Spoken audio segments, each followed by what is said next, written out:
क्या बिजनेस करते हैं आप? जी मैं फर्म में जॉब करता हूँ। 35,000 सैलरी और फिलहाल के लिए काफ़ी है। वैसे हम दोस्तों ने डिसाइड किया है कि कुछ टाइम में अपना बिजनेस स्टार्ट करें।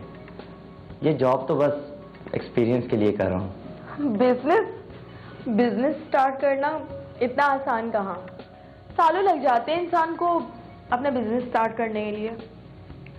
खानदानी बिजनेस हो वो एक अलग बात है, और वैसे भी जॉब का क्या है, आज है कल नहीं है।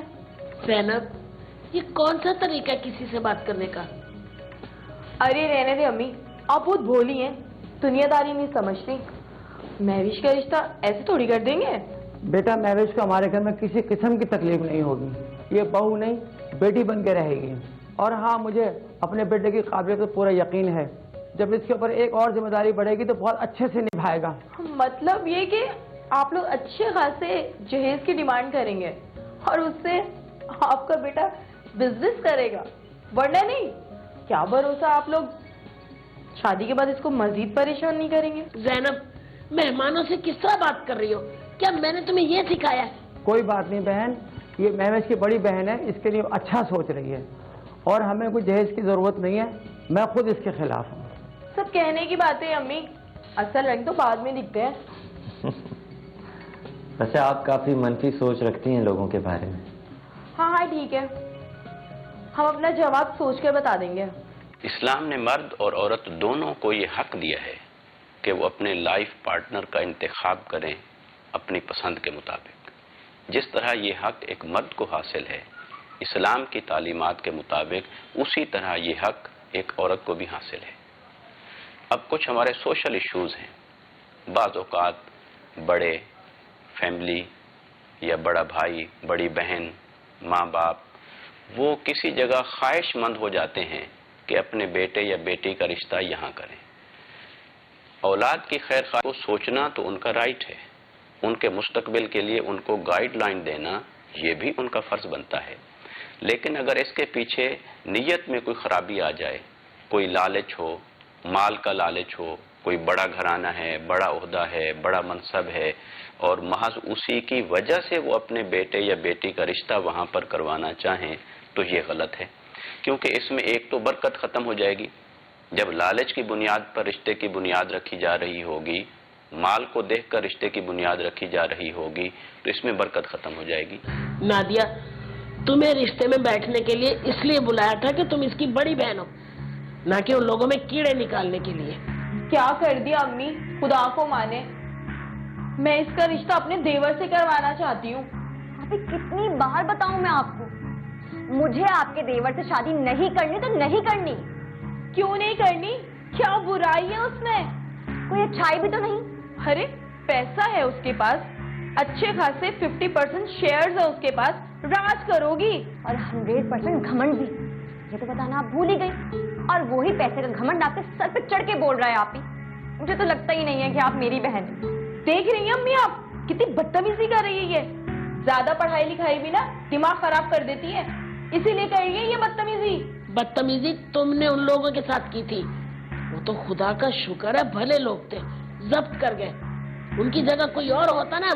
अरे तो क्या करें, वो आए थे हमारे यहाँ रिश्ता लेकर, हम थोड़ी गए थे। बस अब इस बात पे मजीद बहस नहीं होगी। तो मैं भी कौन सा बहस करना चाहती हूँ, बस आप इनको रिश्ते से मना कर दे। मैं मुनीर से कहूंगी कि वो फरहान का रिश्ता लेकर आ जाए। कितनी बार समझाऊं आप ही आपको, मुझे फरहान से शादी नहीं करनी, फिर चाहे मुझे सारी जिंदगी ना ऐसे ही गुजारनी पड़े। इसका तो दिमाग खराब हो गया अम्मी। मैं मुनीर से कहती हूँ कि मैं महविश के साथ हूँ, उसकी बात से इत्तेफाक करती हूँ। इसकी शादी वही होगी जहाँ इसकी खुशी होगी। तो ठीक है, करें इसकी शादी आप। ना तो इसकी शादी में मैं आऊंगी और ना ही आप लोगों से कोई वास्ता रखूंगी, ठीक है ना? जा रही हूं मैं। आप ही जितना जबर एक लड़की के साथ होता है कि उसकी मर्जी पूछे बगैर उसकी शादी कर देते हैं, या अगर वो इनकार भी कर रही हो तब भी उसे मुख्तलिफ हीले बहानों से, कभी डरावा, कभी धमकी, कभी मुस्तकबिल के नुकसानात के अंदेशे और इस तरह की चीज़ों से उसे कन्विंस करने की कोशिश की जाती है, या कम से कम ये कोशिश की जाती है कि बस ये हाँ बोल दे, उसके बाद जो मर्जी होता रहे।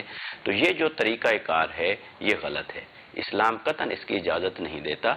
हर एक को अपनी ज़िंदगी के बारे में फैसला करने का राइट है, इख्तियार है।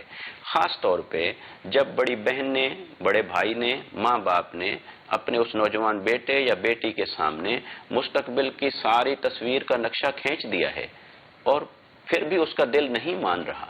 अब आप ज़बरदस्ती उसे बांध देंगे किसी एक ऐसे फर्द के साथ जिसे वो पहले दिन से एक्सेप्ट नहीं कर रही, तो फिर वो शादी की पहली रात से लेकर जिंदगी के आखिरी लम्हे तक वो उसे कैसे उसके साथ चल पाएगी, तो बहुत मुश्किल हो जाएगा। वो कंसाइनमेंट का क्या हुआ? चलो ठीक है, मैं बाद में बात करता हूँ तुमसे। ओके। सर अभी तमीज नहीं है, कर भला हो बुरा, अब बुलाएंगे भी ना तब भी नहीं जाऊंगी। अरे भाई कुछ बताओगी भी, क्यों नाराज हो? जब से तुम आई हो मूड ऑफ है तुम्हारा, और तुम तो एक हफ्ते के लिए रहने गई थी अम्मी के पास, एक रोज में वापस आ गई। मैं तो समझ रहा था कि कुछ हमारा भी भला हो जाएगा। मैं मजाक के मूड में बिल्कुल भी नहीं हूँ मुनीर। अरे भाई यहाँ बैठो और मुझे बताओ कि मेरी बेगम को आखिर नाराज किसने किया? अब आप ही बताएं, क्या मैं अपनी बहन की दुश्मन हूँ, उसका बुरा चाह सकती हूँ? ये तुमसे किसने कह दिया? पहले मैंने जो पूछा उसका जवाब दें। मुझे तो हरगिज ऐसा नहीं लगता। मेरी अम्मी बहन को तो लगता है ना, गैरों के लिए अपनों को पराया कर दिया। गैर? कौन गैर? वही रिश्ते वाले आए हुए थे। अरे हाँ, ये तो मैं पूछने ही भूल गया, क्या वो रिश्ता तय हो गया उनका? वही तो बता रही हूँ, मुझे पसंद नहीं आया। क्यों? लोग सही नहीं थे क्या? मामूली सी जॉब करता है, मैंने अम्मी से कहा भी फरहान से कर दे शादी, मगर वो महविश, पता नहीं क्या दुश्मनी है उसे फरहान से। अरे भाई जब उन्हें नहीं पसंद तो तुम क्यों बार बार उनको जोर दे रही हो? और एक ही बात को बार बार करने का फायदा? अब आप उनकी तरफदारी करने नहीं बैठ जाइएगा। देखो ज़ैनब, हमारा स्टेटस उनसे कहीं बुलंद है और वो तुम्हारे घर वाले हैं, इसलिए उनसे रिश्तेदारी है। और रही बात शादी की, तो उनकी जहां मर्जी आए वहां करने दो, हमें उससे क्या। मैं तो बस इसलिए कह रही थी, बहन है, देवरानी बन के आएगी, जैसे चाहेगी रखूंगी। अब कोई और आएगी, पता नहीं कैसे उसके नखरे हों। अच्छा, तो ये बात थी, इसलिए जनाब का मूड ऑफ था। अच्छा अब ये बताओ करना क्या है? मैंने तो साफ कह दिया है, अगर वहां रिश्ता करेंगे तो मुझसे कोई वास्ता नहीं रखे भाई। 2 दिनों की बात है, उसके बाद तुम ही कहोगी अम्मी क्या चले। एक तो मौसम इतना नहीं बदलता जितना तुम्हारा मूड बदलता है।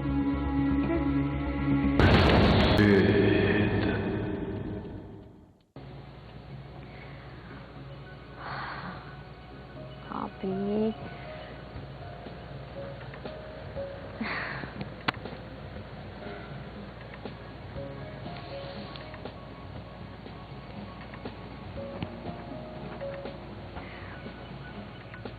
बस करो, छोड़ दो, मत करो फोन, नहीं उठाएगी, बहुत गुस्से में गई है। पता नहीं मुनीर भाई क्या सोचेंगे। वो वही सोचेगा जो तुम्हारी बहन उसको बताएगी। शायद मैंने कुछ ज्यादा ही कह दिया आप ही को, मुझे ऐसा नहीं कहना चाहिए था। जो कहा सच कहा।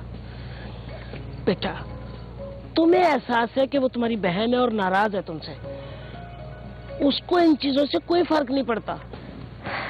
पता नहीं अम्मी, एक ही तो बहन है मेरी, वो भी नाराज हो गई है, मुझे भला क्या अच्छा लगेगा। बेटा, ये जिंदगी तुम्हारी है और इसके फैसले लेने का हक भी तुम्हें होना चाहिए, ना कि किसी और को। मैंने तुम दोनों को बहुत मुश्किल से पाला है, पता है तुम लोगों को। हर माँ बाप की ख्वाहिश होती है कि उसकी औलाद शादी के बाद, खास तौर पर बेटियां, अपने घरों में खुश रहे। मैं भी ज़ैनब से खुश हूँ, लेकिन शादी के बाद जो उसका रवैया हुआ है, उससे मैं खुश नहीं हूँ। बिल्कुल ठीक कह रही हैं अम्मी आप, उनके अंदर ना पैसे का रोब आ गया है।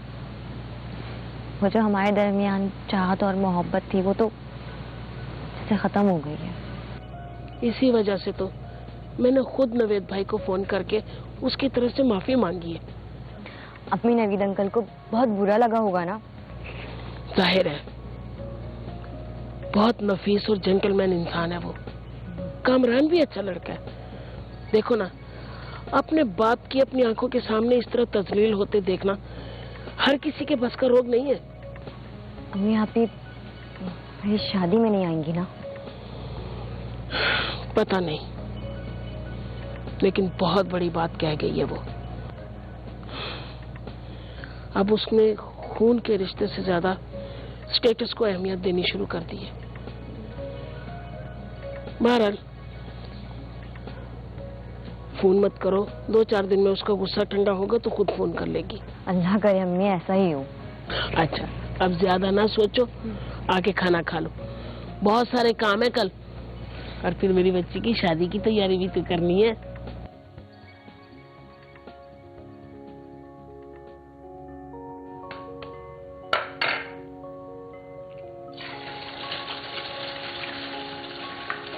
आप किचन में क्यों आ गए? आप अब्बू के पास जाकर बैठे, मैं अभी ला रही हूँ नाश्ता। भाई शोहर का काम है कि अपनी बीवी के हर काम में मदद करना, मैं भी तो वही कर रहा हूँ। अच्छा, जैसे कल रात की थी, सालन में चीनी डालकर। क्या अब हो गई ना गलती, और वैसे भी दोनों का रंग एक जैसा ही तो है। इसलिए सयाने कहते हैं जिसका काम उसी को साजे। एक बात बताऊं, तुम हंसती है ना, बहुत प्यारी लगती है। अच्छा ना, बस जाएं अब आप यहाँ से, मैं ला रही हूँ 5 मिनट में नाश्ता। ठीक है, जल्दी आ जाना, मैं वेट कर रहा हूँ। अभी लाती हूँ।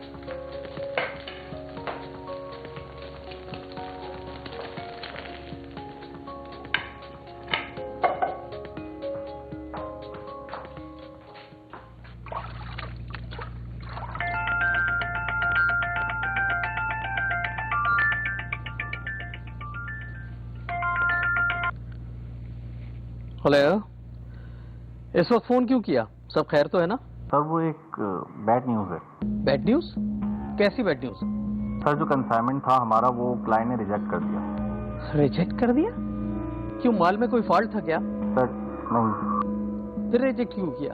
सर कोई न्यू कंपनी लॉन्च हुई है मार्केट में, और वो हमारे कंसाइनमेंट से आधे दाम में हमारे क्लाइंट को प्रोवाइड कर रहे हैं, तो इसीलिए हमसे डील कैंसिल कर दी। अरे प्रोडक्ट में कोई क्वालिटी में फर्क होगा, माल घटिया होगा उनका। नहीं सर, सैंपल बिल्कुल मेरे सामने रखा हुआ है, एकदम असली है। वो ऐसा कैसे कर सकते हैं? मुझे करोड़ों रुपए का नुकसान हो जाएगा, तुम उनसे बात करो जाके। नहीं सर, वो ऑस्ट्रेलिया के लिए निकल गए और वहाँ कोई कॉन्टेक्ट नंबर नहीं। अरे ये तो बहुत बुरा हुआ। My God. सर एक और बैड न्यूज। क्या? मैंने तुम्हें बैड न्यूज सुनाने के लिए रखा है क्या? हेलो, अब बोलोगी भी? इससे बुरी खबर और क्या हो सकती है? सर वो फरहान सर ने अपने 50% शेयर्स अलग कर लिए। क्या? वो कह रहे थे कि मैं सिर्फ प्रॉफिट में हिस्सेदार हूँ, लॉस में नहीं।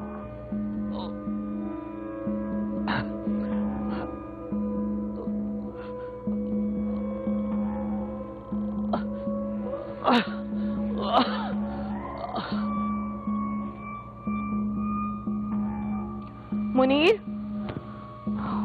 आपने आज मुझे ऑर्गेन्जा का ड्रेस नहीं लेने दिया, मुझे पैसे चाहिए, कल मुझे शॉपिंग। मुनीर, मुनीर, मुनीर, आपको क्या हो गया मुनीर? हेलो, हेलो डॉक्टर, जल्दी से आ जाए, देखिए मुनीर को क्या हो गया है, प्लीज जल्दी आए। मुनीर, जहां तक बात है तकब्बुर की, ये तो इतना संगीन गुनाह है और अल्लाह रब्बुल इज्जत को सख्त नापसंद है कि अल्लाह ताला ने ऐसे शख्स के लिए जन्नत को भी हराम करार दे दिया है। और कुरान मजीद ने वाज़ेह तौर पर इरशाद फरमाया सूरह लुक़मान के अंदर, फरमाया वला तो साइर खद्दक लिन्नास, फरमाया अपना चेहरा, अपनी पेशानी तकब्बुर की वजह से लोगों से मत फेर लिया करो। और फिर फरमाया वला तमशी अलल अर्द मरहा, और जमीन के ऊपर अकड़ कर मत चलो। इन्नल्लाह ला युहिब्बु कुल्ला मुख्तालिन फखूर, बेशक अल्लाह ताला अकड़ कर चलने वालों को पसंद नहीं फरमाता।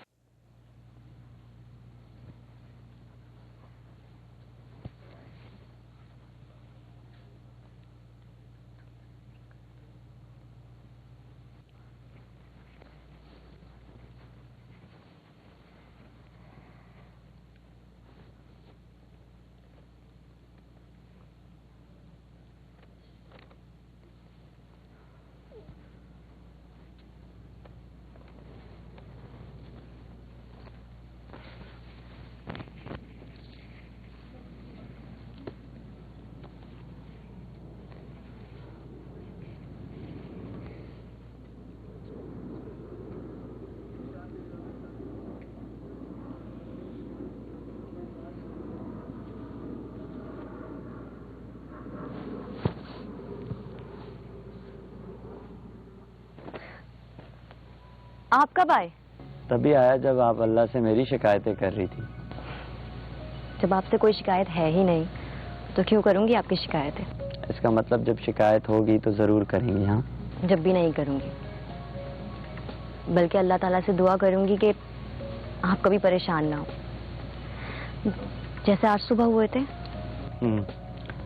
वो क्या है ना कि आज मेरा ऑफिस में आखिरी दिन था। अब कल से ऑफिस नहीं जा पाऊंगा मैं।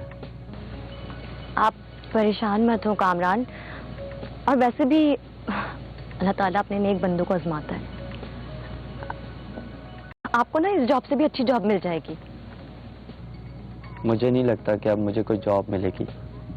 क्या हो गया कामरान, आप इतने मायूस क्यों हो रहे हैं? अल्लाह सब बेहतर करेगा। बेहतर नहीं करेगा बल्कि बेहतर कर दिया है। हम ऑफिस के कुछ फ्रेंड्स मिलके बिजनेस स्टार्ट कर रहे हैं, वो भी कल ही से। सच में? हाँ। या अल्लाह तेरा लाख लाख शुक्र है। अब तो फिर आज सुबह इतने परेशान क्यों हो रहे थे आप? अरे सरप्राइज था, अगर उस वक्त तुम्हें बता देता तो ये खिला हुआ चेहरा कैसे देख पाता। कामरान आप ना, आप बहुत बुरे हैं। और तुम बहुत अच्छी हो। ओह, ये तुम्हारे लिए। खर्चा करने की क्या जरूरत थी आपको? अभी बिजनेस स्टार्ट नहीं हुआ है, करेंगे ना, और जब स्टार्ट हो भी जाएगा ना तब भी मैं इस फजूल खर्चे की इजाजत नहीं दूंगी आपको। अरे तुम अजीब लड़की हो यार, मतलब लड़कियां तरह तरह के बहाने ढूंढती हैं गिफ्ट्स के लिए, अलग अलग दिन क्रिएट करती हैं, और तुम हो के हद है वैसे। कामरान मैं उन लड़कियों की तरह नहीं हूँ, मैं इन सब चीजों को तरजीह नहीं देती।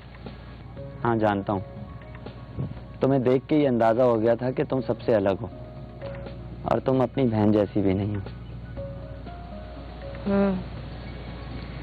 अलग तो हो गई है वो मुझसे। वैसे गिफ्ट पर पहला हक ना अब्बू का बनता है। जानता हूँ मैडम कि तुम सबसे पहले यही सवाल करोगे। अब्बू को पहले ही गिफ्ट दे दिया है मैंने। ये बहुत अच्छा किया आपने, वरना मैं सच में नाराज हो जाती आपसे। वैसे यार कभी कभी एक बात सोचता हूँ मैं कि जिंदगी में मैंने कौन सी नेकियां की हैं कि मुझे तुम जैसी खूबसूरत और नेक हमसफर मिली। नेकियां तो वाकई की हैं आपने। अच्छा बस मैं अभी खाना लगाती हूँ। ये गिफ्ट तो ले लो। हाँ लाए। ओह बहुत भारी है।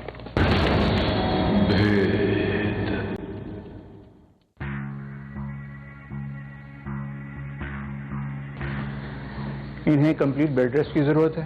किसी भी किस्म का स्ट्रेस इनके लिए जानलेवा साबित हो सकता है। एक अटैक पहले भी हो चुका है इन्हें। डॉक्टर साहब, अगर ये कंप्लीट बेड रेस्ट करेंगे तो फिर तो ठीक हो जाएंगे ना? कोई खतरे वाली बात तो नहीं है ना? मैं आपको बता चुका हूँ किसी भी किस्म का स्ट्रेस नहीं होना चाहिए इन्हें, और मेडिसिन यही वाली कंटिन्यू होंगी, और एक अदद MRI करा लेगा जो नेक्स्ट विजिट में आपने मुझे चेकअप कराना है। जी सर, एक पेशेंट आपका इंतजार कर रहा है, आप जल्दी से आ जाएं। जी उन्हें वेट कराइए, मैं थोड़ी देर में आ रहा हूँ। मुझे पेशेंट को अटेंड करने के लिए जाना है, तो नेक्स्ट विजिट पे आप MRI की रिपोर्ट मुझसे चेक करा लीजिएगा। ठीक है।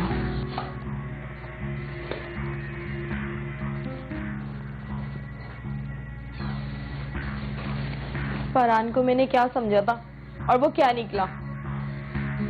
कर्जदार हैं कि सर पे खड़े हैं, और ये कैसे मुश्किल वक्त में हाथ छुड़ाया इसने। सिर्फ प्रॉफिट में ही साथ था हमारे। रिश्ते भी पैसों की तरह झड़ते हैं, पैसे खत्म, रिश्ते भी खत्म।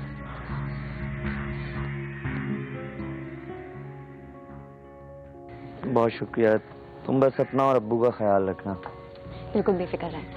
अच्छा सुने, काम में ना आप मुझे फोन करना मत भूल जाइएगा। अरे ठीक है बाबा, कर लूंगा। अच्छी लग रही है आज। हाँ बेटा, वक्त पे खाना खाना, ऐसा ना काम ही करते रहो। जी ठीक है अब्बू, बस आप अपना ख्याल जरूर रखिएगा। वैसे कब तक वापसी है आपकी? अरे आप कहती हैं तो मैं जाता ही नहीं हूँ, यहीं रुक जाता हूँ। हाँ हाँ क्यों नहीं क्यों नहीं, इसे भी साथ ले जा, ताकि ये भी घूम फिर लेगी। जब से शादी हुई कहीं गई नहीं। वैसे अबू आइडिया बुरा नहीं है, तुम जाओ जल्दी से तैयार होके आ जाओ, मैं यहीं वेट कर रहा हूँ। जी नहीं, बिल्कुल नहीं। अब्बू का ख्याल रखना होता है। वैसे भी मेरे अब्बू तो है नहीं, अब यहाँ पे मेरी वालिद की जगह है। ओह शिट, अब्बू से याद आया, मैं तो अम्मी से मिलने ही नहीं गया हूँ। काम में इतना बिजी रहता हूँ कि याद ही नहीं रहता। आप परेशान मत हो, मैंने अम्मी को बता दिया था। बहुत खुश हो रही थी, दुआएं दे रही थी आपको। ये तो अच्छी बात है। अच्छा, मैं जैसे ही इस्लामाबाद से वापस आऊँगा मम्मी के पास जा रहे हैं, ठीक है? अच्छा बेटा, अपना ख्याल रखना, खैर से आना और खैर से जाना। जी अब्बू, आप अपना ख्याल रखिएगा और दवाइयाँ वक्त पे लीजिएगा। तुम यहीं खड़ी रहोगी या मुझे गेट तक भी ड्रॉप करोगी? नहीं नहीं, चले। और एक बात और, हाँ। तुम मेरे साथ ऑस्ट्रेलिया तो जरूर जाओगी। देखेंगे। रिश्तों के इंतखाब में या जीवन साथी के इंतखाब में नेक नियति का होना बहुत ज़रूरी है और ईमान और दयानत की बुनियाद पर रिश्तों को कायम करना चाहिए। किसी का ओहदा देखकर, किसी का माल देखकर रिश्ते नहीं करने चाहिए, उससे बरकत उठ जाती है। और अगर नेक नियति और इखलास के साथ रिश्ते कायम किए जाएं तो गुर्बत और इफलास भी हो तब भी अल्लाह पाक का करम हो जाता है। क्या मैं अंदर आ सकती हूँ? ये हालत क्या बना रखी है? आओ।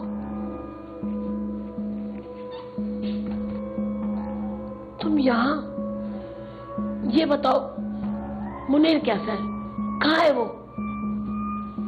मुनीर को वो फानिश का अटैक हुआ है।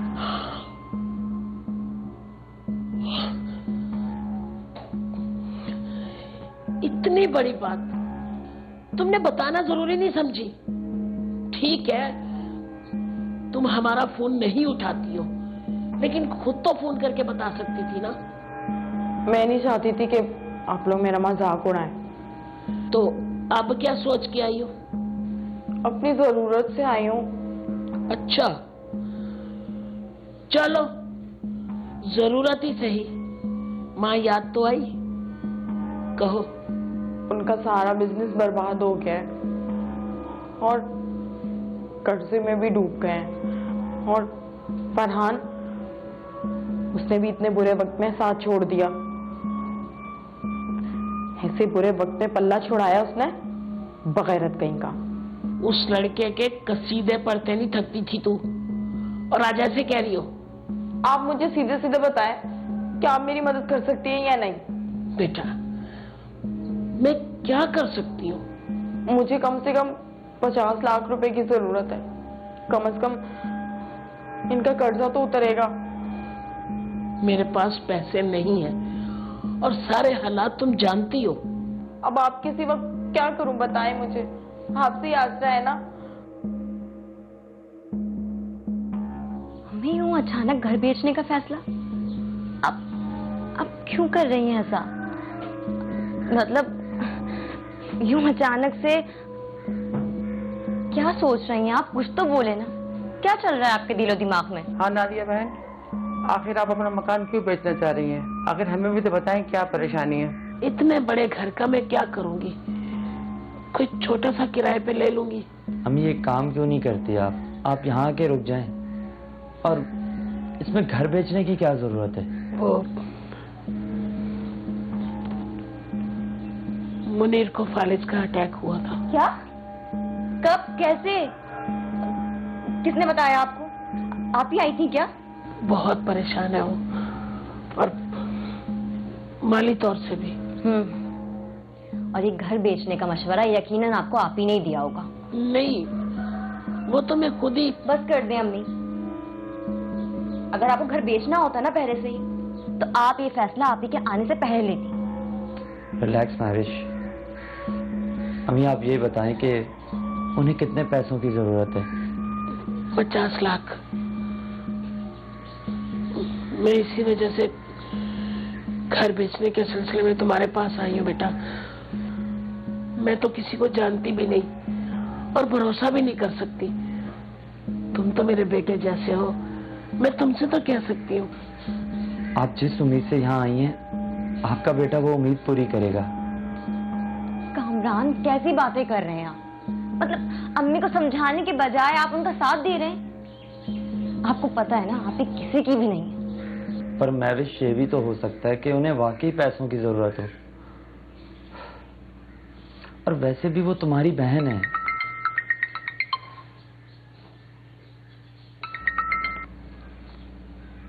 हेलो।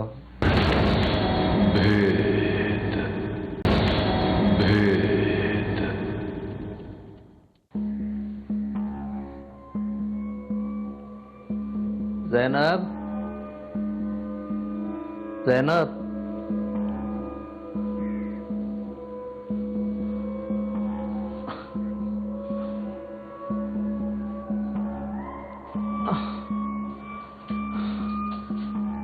क्या कर रहे हैं आप? गिर जाएंगे। प्यास लगी थी। तुम कहाँ चली गई थी सुबह सुबह? बस वो थोड़ा सा काम था। तुम कहीं नौकरी ढूंढने तो नहीं चली गई थी? मैं भी कितना बदनसीब हूं ना, अर्श से सीधा फर्श पर आ गिरा। कैसी बातें करते हैं आप? ये ले पानी पिए। सब ठीक हो जाएगा, मुझे आप पर पूरा भरोसा है। इंशाल्लाह हमारे पुराने वक्त जरूर वापस आएंगे। लेकिन मुझे अपनी जिंदगी पे भरोसा नहीं है। 2 मरतबा पैरालिसिस अटैक हो चुका है। पता नहीं कब मेरी मौत वाक़ई हो जाए। खबरदार जो ऐसी बात की तो मुझसे बुरा कोई नहीं होगा।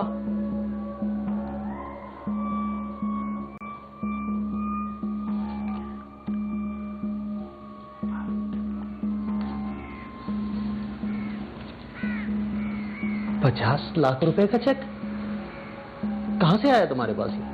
वो छोड़े, आप ये सोचे कि हमारे पुराने दिन वापस आएंगे, आपका बिजनेस फिर से स्टार्ट होगा, और सबसे बड़ी बात कि हमें अपना घर नहीं बेचना पड़ेगा। लेकिन ये आया कहां से तुम्हारे पास, ये तो बताओ मुझे। वो मैंने सेविंग की थी अम्मी के पास। तुम तो अपने 20 रुपए के सीए पास ना छोड़ो, और ये 50 लाख रुपए तुमने उनके पास रहने दिए। देखो मैं पूछ रहा हूं तुमसे आखिरी मर्तबा, सही सही बता दो कहां से आए ये पैसे? वो अम्मी ने घर बेच दिया। क्या? घर बेच दिया? My God. कैसे हो बेटा? बहुत शर्मिंदा हूं आंटी आपसे। ये तुम कैसी बातें कर रहे हो? आंटी आज मुझे कह लेने दीजिए।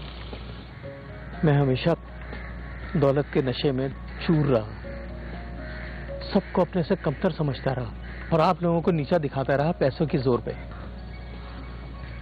और आज मेरी मदद की भी तो किसने? आपने। आंटी मैं ये नहीं कर सकता कि आपका घर बिक जाए और मैं अपना घर बचा लूं। मैं आपको ये अमानत वापस लौटाने आया हूं, और आपसे माफी चाहता हूं, अपनी भी और ज़ैनब के लिए भी, क्योंकि मेरी वजह से ज़ैनब बिल्कुल बदल गई है। मेरे रंग में इसने अपने आप को, अपने मिजाज को, सबको बदल दिया। ये मैं नहीं ले सकता आंटी। बेटा ये तुम्हें किसने कह दिया कि ये पैसे मैंने दिए या मैंने घर बेच दिया? ये पैसे तो कामरान। अम्मी प्लीज। नहीं बेटा, मुझे कहने दो। ये तुमने मुझ पर एहसान किया है, जो इतना बड़ा कदम उठाया। आज के दौर में तो अपना सगा खून भी नहीं है करता। ये पैसे कामरान ने दिए थे। क्या? वो पैसे कामरान ने? हाँ, ये वही कामरान है जिसकी 35,000 की तनख्वाह सुनकर तुमने मजाक उड़ाया था। उसने कहा था कि मैं कारोबार करूंगा। देखा, 1 साल के अंदर ही वो इस काबिल हो गया कि उसने आज मेरी मदद की है, तुम्हारी माँ का साथ दिया, हाथ बटाया, इतना बड़ा एहसान किया मुझ पे इसने। तुमसे मेरा खून का रिश्ता तो नहीं है, लेकिन तुमने वो काम कर दिया है, और शायद मुझे अपने छोटे भाई से तवक्को थी। काश तुम जैसा मेरा कोई भाई होता। तुम्हारा ये एहसान मैं किस तरह? अरे नहीं भाई, प्लीज इसे एहसान मत कहें। वैसे भी आप लोगों की इस हालत का जिम्मेदार मैं ही हूं। जो क्लाइंट आपके साथ बिजनेस करना चाहता था, उसे मेरे बिजनेस पार्टनर ने अप्रोच किया था, और यकीन माने कि मुझे इस बात का अंदाजा कल हुआ था इसका मतलब है हमारी बर्बादी और आपकी बीमारी का जिम्मेदार ये है? हमारे करोड़ों का नुकसान करके चंद लाख देकर एहसान जता रहा है ये? मैं इसे छोड़ूंगी नहीं। इस पर केस करे मुनीर। मैं इनको रोड पे लाकर रहूंगी मुनीर। अरे, क्या कर रहे हो?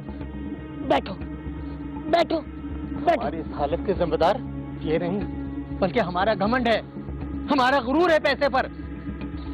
अगर ये चाहता तो आज तक नहीं बताता, बल्कि पूरी जिंदगी एहसान जताता रहता हमारे। तुम्हें याद है, तुमने कहा था महविश शादी के बाद तुम्हारे पैरों पे आके गिरेगी। तुम्हारी इन बातों ने आज मुझे अपनी नजरों में मुझे गिरा दिया। और शुक्र अदा करो कि महविश ने कामरान से शादी कर ली। अगर ये मेरे भाई से शादी करती तो आज उसकी तरह ये भी हमसे मुंह मोड़ लेती। आप इतनी कड़वाहट कैसे भर गई आपके दिल में?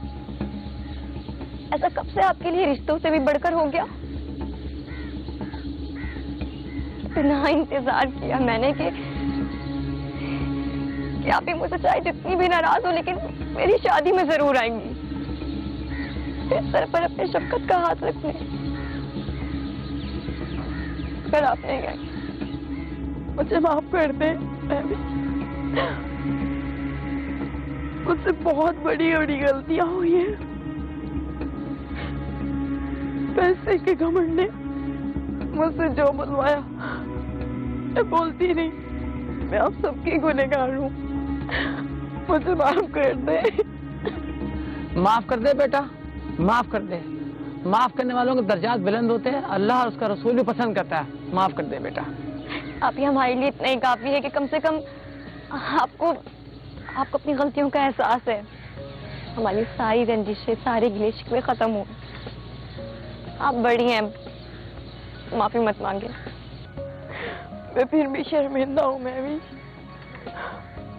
मुझे ऐसा नहीं करना चाहिए।